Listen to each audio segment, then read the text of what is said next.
Today on Mina Studio, a showdown between a mythological snow creature and his cheaper Amazon cousin.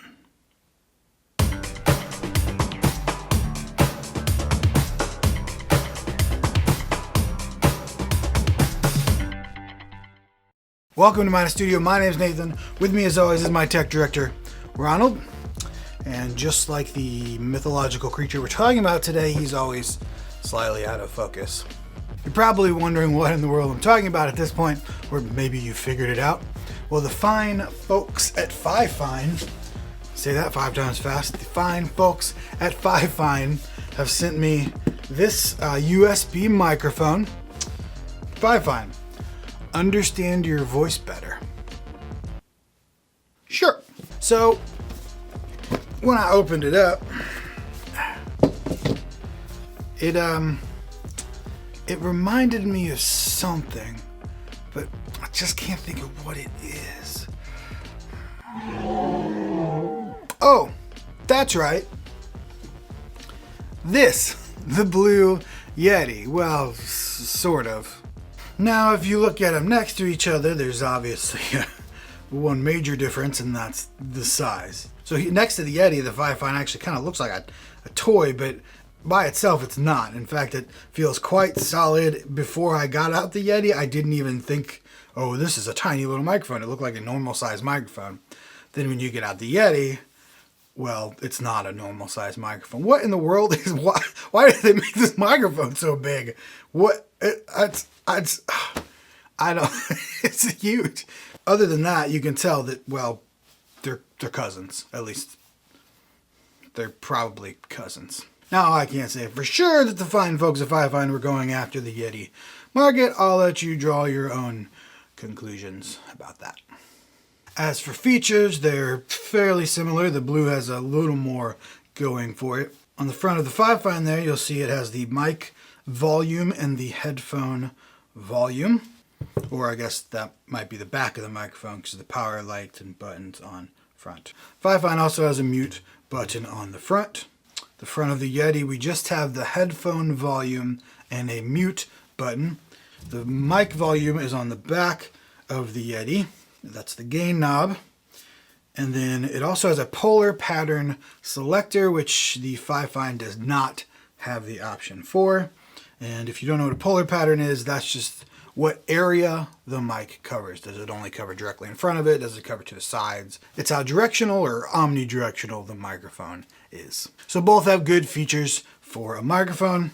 On the bottom, you have an input for your headphones. Since this is its own audio interface, it has an output as well, so you can plug your headphones in and hear your meeting or your mixing or your video, whatever you're doing, which is really nice. You don't need an audio interface at all with these. You have your USB on the bottom of both microphones. You also have threads for a stand on both microphones.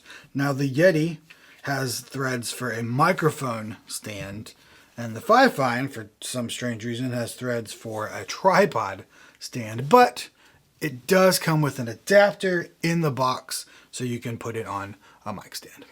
Enough talking. Let's get to more talking. The testing part. Let's do the testing now. That's what everybody cares about, right? What do they sound like? Okay, so I'm going to test them by first just talking, as if you're using these for a meeting or something, which happens a lot nowadays. And then I'm going to play guitar and sing, in case you actually want to record music with these, or you're a worship leader leading worship on Zoom now, which also happens a lot these days. Then I'll test some of the other features like volumes and headphone and whatnot.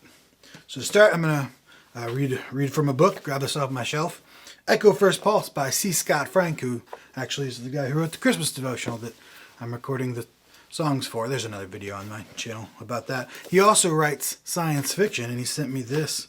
So let's read some Echo First Pulse, shall we? Day 347, 8:24.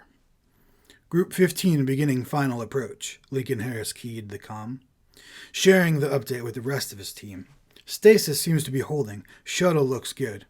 15, huh? A sarcastic voice. Oh, I should have said that sarcastic. 15, huh? That was good, right? A sarcastic voice replied over the comm with a chuckle. Does that mean the next group can drive themselves? Stow it. Lincoln rolled his eyes. Zachary Gibbs always had something snide to contribute. I don't like this Gibbs fellow so far.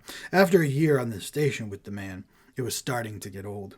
Carrie Beck walked into the room, pulling her long brown hair into a ponytail. Oh, very funny. She made her way across the cramped control center, avoiding the monitors and control systems that filled much of the floor space. I'm so glad they chose a comedian for the team. That's a valuable skill in our line of work. The room wasn't small, but all of the equipment and lack of windows never ceased to make Lincoln uncomfortable. He'd often been told that the Navy was no place for a claustrophobic. And he couldn't agree more. Just when he thought that life was behind him, he found himself in another tin can in space. Figured. Alright, so that's the talking. Now let's get to the playing. So I've been in the studio for the last month recording a Christmas album, so that's what you're going to get today. A Christmas song. Merry August, or September, whenever this video comes out.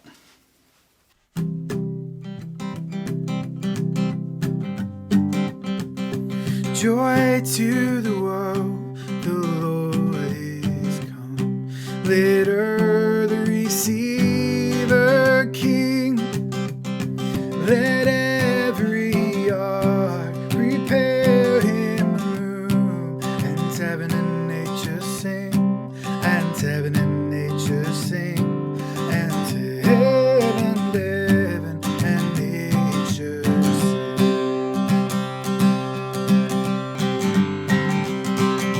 Joy to the earth, the Savior reigns.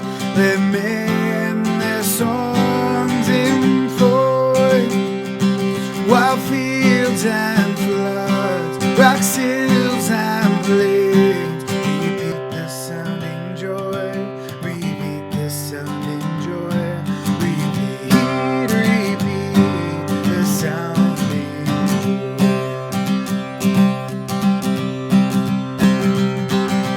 No more let sin and sorrows grow, nor thorns infest the ground.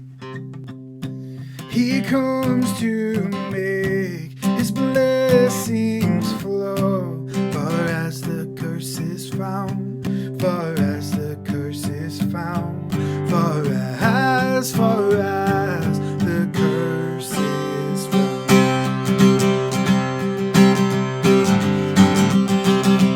He rules the world with truth and praise, and makes the nations prove the glories of his righteousness, and wonders of his love, and wonders of his love, and wonders of his love. The Christmas album will sound better than that, I promise.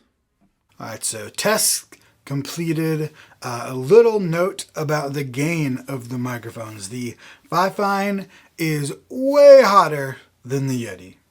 Way hotter than the Yeti. In fact, when I did that song there, the FiFine was turned all the way down and it was still peaking on my computer. So the Blue I turned down as well and it wasn't peaking at all. So the Blue seems to have a little better gain control. The FiFine starts hot and gets hotter. So if you're going to record music with the FiFine, it appears you'll need to be really far away from it, which is not what you want. Okay, so the mute buttons now.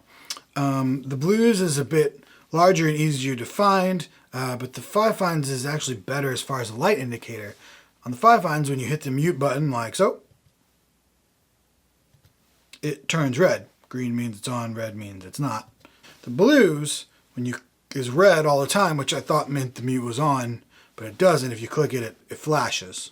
Flashing means it's muted. I mean, that's fine, you get used to it, but I just like FiFine's green and red better. And finally, let's test out the headphones. I gotta go back to my other mic to test these out just because how I'm set up. So, seems to work. Am I yelling? I think I'm yelling. Headphones on both seem to work just fine. No issues. The volume control for the headphones on the front of the Yeti I do like better than it being on the back of the FiFine, but not a huge deal. Alright, which one sounds better? The Blue Yeti or the FiFine K678. It needs a better mythological name. We'll call it the Chupacabra. The Yeti or the Chupacabra. Which one did you like better? Let me know in the comments which you thought sounded better. My opinion? They're both fine. They're both okay for meetings and such. I would say the sound quality is fairly similar. You're not going to notice a huge difference if you're just using them for Zoom meetings or whatnot. If you're using them for music, definitely go with the Blue, simply because the FiFine doesn't have the sort of gain control you need. It just is hot. It's always hot.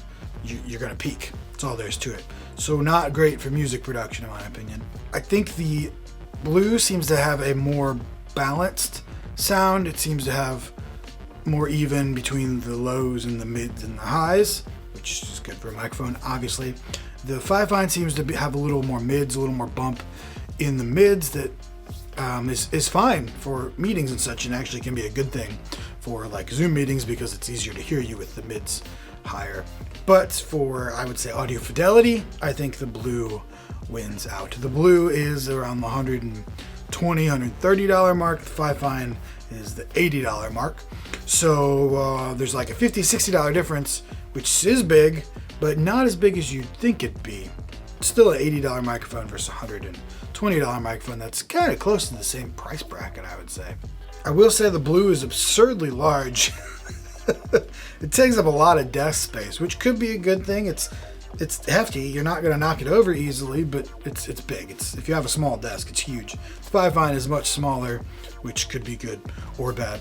The Blue is definitely more sturdy, and the build quality is better. I will say that. FiFine's build quality is good. It's got a metal body, which I like. It's hefty. It's got a metal grate. It's got a nice metal stand. The screws that hold it in place on the stand, I'm not a big fan of. They just feel kind of wobbly. It's not going to tip over, but it feels like I keep screwing them in and I'm going to break them or something. The Yetis seem to be much more solid, the screws at least. And of course, you could use it to, hold down your tent in a windstorm too.